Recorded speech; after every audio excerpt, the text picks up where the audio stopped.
neighbors who may have happened to mention that they've heard her abusing you, they can actually be your witnesses.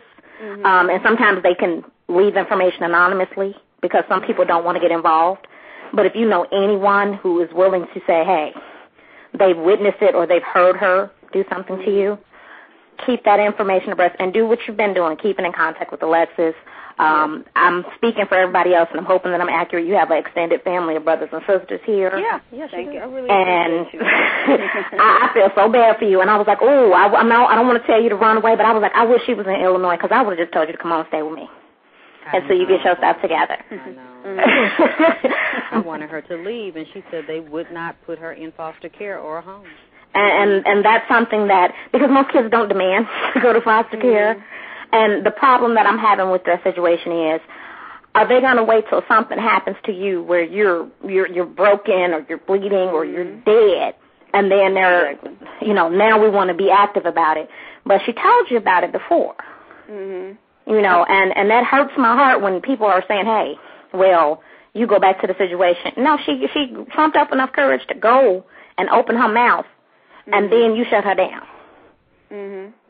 So try to get, do what Alexyss told you to do, get the information on the cops, go get their supervisor, call the superintendent of police in your area, just go get as much information as you can.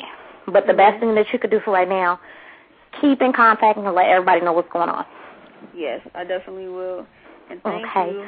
No problem. I love you, Alexyss, and you just keep being strong and doing your thing. Thank you.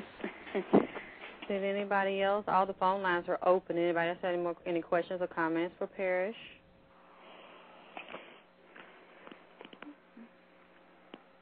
Or is there anything else you want to say, Parrish? Because we can do, you want to come back and do another show, that's fine. We can do as many as you need to when you need to vent or give us a detail. Because, see, this is also documentation. Because all this is being recorded, and everybody's listening to it, and they're going to continue to listen to it, and I'm putting it up on YouTube. So anytime you want to do a show, you want to let us know what's going on, you want to give us a name, anything, any information, so that anything happens to you, we have everybody's listening. I'll definitely come back and do another show. I just want to say I really do appreciate you guys. You don't know how much I do.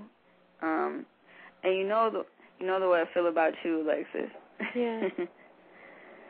I really appreciate you guys, but I definitely will keep you informed and up to date. Because I told you, I'm expecting great things from you. Graduating college, really going out, changing the world, being a role model like you're already doing for young people, and just traveling, living your life, doing big things with your life. I want you to prove her wrong. Everything that she said you couldn't do, I want you to do, because you are in the same situation that I was in. The exact same thing you're going through, I went through it. I just didn't have courage at 16 years old. I guess let me take that back. I did tell family members. I told teachers, and my mother would do exactly what your mother did. My family member would say, well, say something to my mother. You shouldn't do that. God's going to get you. But meanwhile, y'all told me that I'll pray for you. Now y'all got to go back home. No family member wanted to be involved, and then they would tell her, and she'd be like, oh, you told? Now you're really going to get punished, and now you're not going to go over there anymore. You're not going to be able to talk on the telephone to them. And when you talk on the telephone, my mother always picked up the phone. Whenever we were on the telephone, I had no freedom, couldn't have any boyfriends, couldn't have any slumber parties, couldn't go spend the night with anybody, couldn't spend the night with me. Everything, we were isolated. And even with women going with men, those are some of the signs. The situation is the same.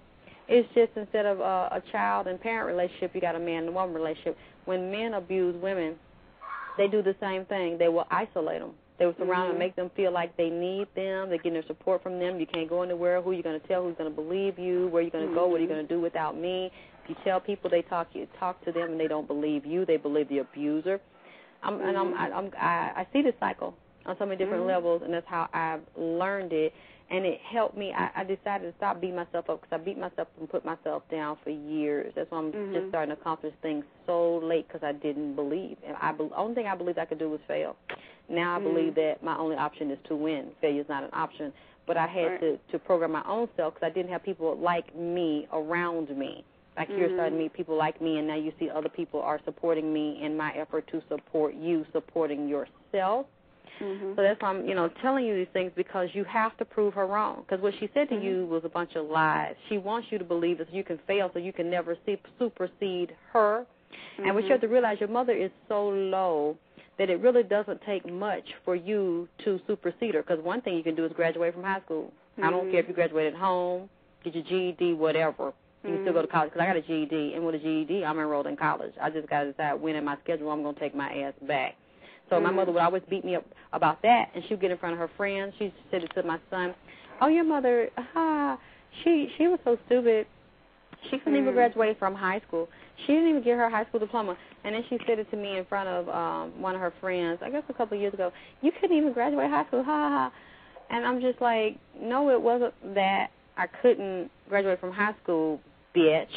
It was that when I lived with you, every 6 months you moved. So I was either coming on a school year that was beginning, coming in the middle, and then leaving again and going to another school when it was ending. And you were fucking beating me and abusing me and my brother and my sister every day, and defects and, was coming in, or I had to hear my sister get beat up and watch you beat her naked, or watch you choke her or punch her in the face with your fist. And I'm looking at her bleeding. I'm looking at my brother bleeding. Every day I come home, I'd rather be at school than come home, because I know it's going to be some screaming somehow. Somebody's going to get abused. You won't help me with my homework, things I didn't understand. I was basically shit out of luck on my own, and the only time you would pay attention to me is when my teachers called and said, "Oh, she didn't do her work," or "She didn't pledge allegiance to the flag," and then it's like, okay, beat her because she didn't pledge allegiance. I mean, it would be very difficult for you to graduate too. If you're going through this all day and every day, and I really felt dumb, but now when I look at the circumstances, I see why. I was under pressure and stress and having to cook for myself, my brother, my sister. I'm having to be the adult in the house and take care of 2 other kids like I'm their mother, because my mother was running her church, traveling, doing crusades, and running the streets, hustling, selling dope, doing dope. This is what my mother was doing all day long, and people saw her as a preacher. They didn't see the other stuff that was going on. So when you're a child, I'm like 11, 12 years old, having to cook full-course meals, having to call my grandmother and say, "Grandmama, how do I cook the biscuits from scratch again? How do I cook string beans from scratch again? How do I cook this meat? How do I make this chicken? Because if I don't have it when they get home, they're going to beat me if I don't have this meal." I'm like 12, 13 years old, having to deal with this kind of stuff. So it's like I understand now why I was like so late doing everything. But the time I could remember, I studied, I took my GED. I'm like, I just want to get my GED. I want to get away from her. I want to get out of her house. I just cannot deal with this. It's like having to go to school and try to tell people what was happening, and then they confront my mother about it or tell her, "Your daughter needs a psychiatrist, your daughter needs some counseling. We did a test on her, and we can show that the scores on her test show that she has a poor outlook on the family. So that means that something is wrong in your home, ma'am." And she was like, "Oh, nothing's wrong with my home. It's her. She has a mental problem. She has some issues because I won't let her date and have boyfriends. She just wants to be hot and fast. That's why she has a poor image of family." They said, "No, ma'am. It's from the way she answered this psychological profile, something is really wrong in your house. We want to counsel her, and we want to counsel you. No. You're not going to talk to me. Let's go. Get up. Get your stuff. Let's go now. You can't come back. No more testing." Then you get in the car, and you get fucking threatened to be punched or beat or something. What did you say? So I know where you are. I know exactly how you feel. A lot of people will tell you that they know how you feel. "Oh, poor thing, I'm praying for you." They don't fucking know. They don't. They're lying. Now they can have some kind of empathy. They can feel sad because of what you're telling them, but they really don't fucking know. I know, and that's why I jumped right in and said, "No, bitch, I know exactly how the fuck you are. I see through you, bitch. You really think that you're gonna do this? You really think you're gonna get away with this? Now that I know what you did, you really think?" You can fucking forget it. Because I know the torture, the pain, the insecurity, the hopelessness you feel. I used to want to kill myself just to get away from my fucking mother, because nobody would do anything about it. All these grown people had money, had houses, had resources, could call the police. They wouldn't do nothing. They just sitting back talking about the shit, laughing about the shit. So that's why I always tell you these things that you need to know to be strong, to know that it's not you, there's nothing wrong with you, to ignore this sick bitch, to get as far away from her as possible and to prove her wrong, because